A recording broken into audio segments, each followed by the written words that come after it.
Today we're talking about the truth about avocados.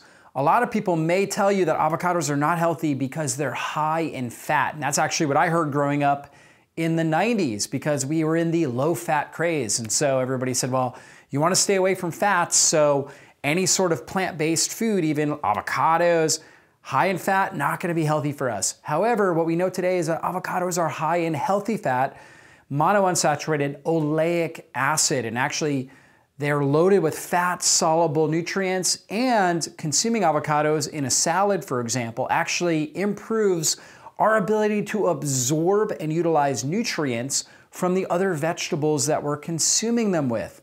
So avocados are actually an amazing food for our bodies. And so we look at different types of avocados. You have Hass avocados, which are kind of the typical kind of dark ones, the smaller ones that we see. They're 18 to 30% fat. Florida avocados are lower fat. They're 3 to 5% fat. So a typical Florida avocado, it's a larger avocado, but in a Florida avocado, it has roughly 25 to 50% of the amount of fat that a Hass avocado contains. Again, healthy fats. There's also, avocados are loaded with antioxidants, things like lutein, zeaxanthin, beta carotene, alpha carotene, all these carotenoid antioxidants that are great for your skin, your brain, your eyes, for reducing inflammation in your system. They're also the best plant-based source of reduced L-glutathione. Glutathione is our body's master antioxidant. There's roughly 19 milligrams of reduced L-glutathione per half of an avocado.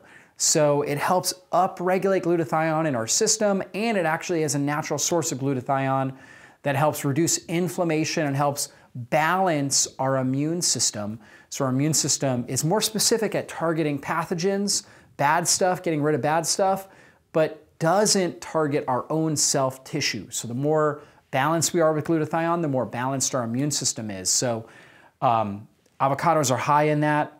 Also, you've got a lot of minerals in avocados, things like phosphorus, magnesium, manganese, potassium, copper, all necessary for energy production, healthy bones, healthy muscle tissue, healthy overall structure, healthy eyes, healthy brain function. So we got the minerals. And then we have beta citrosterols, which are plant sterols, right? And they actually help to balance our lipids, our cholesterol levels, as well as improve the overall functionality of our blood vessels. So they help improve the endothelial lining of the blood vessels, and that allows for better blood flow, better oxygen delivery to all the cells. And the better we bring oxygen and the better that we bring or pull waste from cells because of good blood flow, the better we're gonna feel and function. So beta citrosterols in there. There's also a unique type of sugar called D-manoheptulose sugar that's in avocados. And that D-manoheptulose sugar actually helps stimulate collagen production. This is why avocados are one of the best things for your skin. In fact, people will actually put avocado and make like a paste and put it on their skin.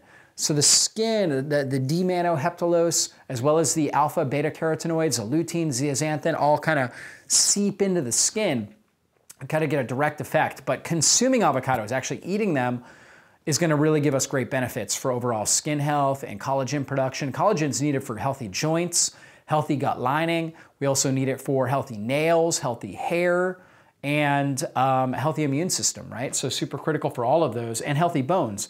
And then number 6 is prebiotic fiber. There's a lot of insoluble and soluble fiber that's in avocados, which helps support our microbiome and helps make you more regular at going number 2 in the bathroom, right? So it helps relieve constipation and helps improve your overall gut health. So when we're looking to store avocados, if the avocado is getting very ripe, you could put it in the refrigerator. That will actually slow down the ripening process of the avocado. So it'll make the avocado last longer. If the avocado is unripe and it's hard on the outside, you can actually keep it out and that will naturally ripen it. If you put it in the refrigerator, it's gonna slow down the ripening process.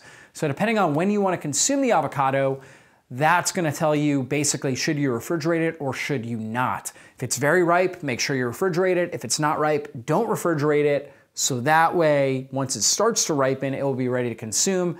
And if you want it to last longer, again, you can put it in the refrigerator. Now, avocados, they're not on the dirty dozen. They're not highly sprayed with pesticides and herbicides.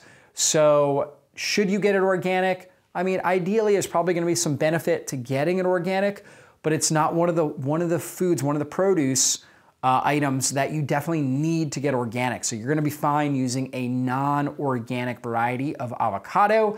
If you can afford it, get the organic, because we just know that there's going to be a much lower toxic load as a whole, or at least a small difference in the overall amount of chemicals that are on it, and perhaps higher amounts of nutrients that are in there as well. So ideally going organic, but it's not one of the ones you absolutely have to, because it's not highly sprayed with dangerous pesticides and herbicides. Now, there is a percentage of people that may not do well when they consume avocados, just like any type of food. Avocados tend to be higher in histamines. So for some individuals that have histamine intolerance, because typically they have a high toxic load and they have bad bacterial balance in their gut, the combination of those two, and oftentimes nutrient deficiencies as well, will cause higher amounts of histamine and a histamine intolerance.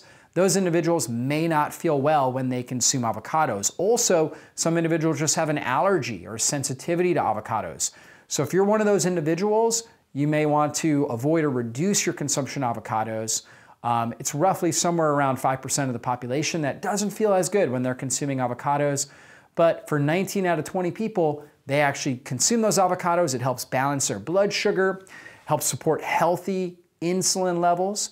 It helps support healthy blood flow, blood pressure, and gives them overall great cardiovascular health, great brain health, great mental health, and great skin and anti-aging benefits. So for most people, they're going to do fantastic with avocados. Again, there is a small percentage of people that has an allergy, a sensitivity to them, or perhaps a histamine intolerance, or a bacterial overgrowth to where a certain type of fiber called a FODMAP based carbohydrate causes more bloating and more unwanted gut symptoms.